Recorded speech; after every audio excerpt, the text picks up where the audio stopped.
Habari za muda huu mabibi na mabwana, ungana nami kupata utabiri wa nyota siku ya leo ya Jumanne ya tarehe 6 mwezi wa kwanza mwaka 2026.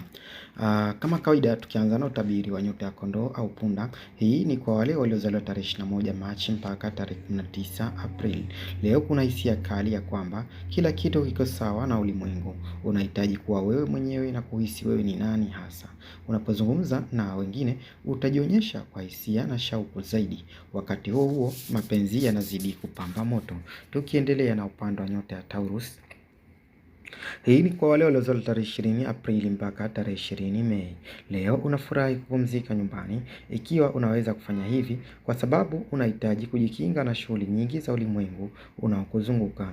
Unataka kufurahia wakati mzuri na wa kustarehe nyumbani, ikiwezekana ukiwa na vitafunio unavyopenda na chakula cha starehe. Uko vizuri katika hili. Tukiendelea na upande wa nyota ya Gemini. Hii ni kwa wale waliozaliwa tarehe 21 Mei mpaka tarehe 20 Juni. Unapozungumza na wengine leo au labda kutazama ulimwengu wako wa kila siku, utakuwa na mtazamo wa kibinafsi. Kila kitu kitakuwa kwa mtazamo wako leo. Hata ushiriki wako katika mazungumzo tofauti utafanyika kwa kiwango cha ndani. Una hamu kubwa ya kuwa na mazungumzo yenye maana na mtu. Tukiendelea na upande wa nyota ya Kaa. Hii ni kwa wale waliozaliwa tarehe 21 Juni mpaka tarehe 22 Julai. Leo mwezi uko katika nyumba yako ya pesa, ukikufanya ujitambulishe na mali zako. Hii ndio sababu utafurahia zaidi ukizungukwa na vitu unavyovijua, hasa vile vyenye maana kwako kutoka zamani zako. Utakuwa tayari kutetea maadili yako katika mazungumzo na mtu. Tukiendelea na upande wa nyota ya Simba. Hii ni kwa wale waliozaliwa tarehe 23 Julai mpaka tarehe 22 Agosti. Leo mwezi uko katika ishara yako ambayo hutokea kwa siku 21 mara 2 kila mwezi. Hili linapotokea huongezeka hisia zako na kukufanya uhisi hitaji kubwa la kuwasiliana na wapendwa. Hata hivyo linaweza pita kuboresha bahari yako kidogo. Ndio leo ulimwengu wako wa neema. Tukiendelea na upande wa nyota ya Vigo. Hii ni kwa wale waliozaliwa tarehe 23 Agosti mpaka tarehe 22 Septemba. Huu ni wakati wa kucheza na kufurahisha kwako. Matembezi ya kijamii, matukio ya michezo na shughuli za kufurahisha na watoto na pamoja na majambo ya kimapenzi ni vitu vya juu kwako. Hata hivyo, leo unaweza kutaka kujiondoa kwenye shughuli nyingi za ulimwengu unaokuzunguka na kuweka hisia zako kuwa siri. Ni sawa kujificha. Tukiendelea na upande wa nyota ya Libra. Hii ni kwa wale waliozaliwa tarehe 23 Septemba mpaka tarehe 22 Oktoba. Urafiki ni muhimu kwako leo, ndio maana unaweza kuhisi ulinzi au usaidizi zaidi kuliko kawaida kwa mtu.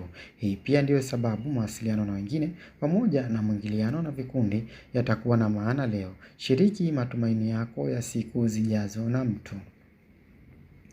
Tukiendelea na upande wa nyota ya Scorpio. Hii ni kwa wale waliozaliwa tarehe 23 Oktoba mpaka tarehe 21 Novemba.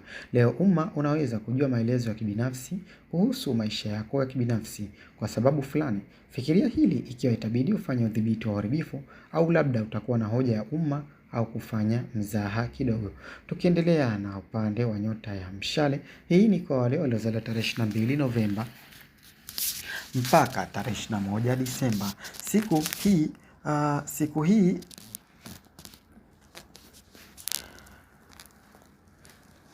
Siku hii inaanza na nguvu ya kusisimua kwa sababu una hamu ya kuchunguza ulimwengu wako. Unataka kujifunza mambo mapya, kukutana na watu wapya na kupata msukumo wa mawazo mapya.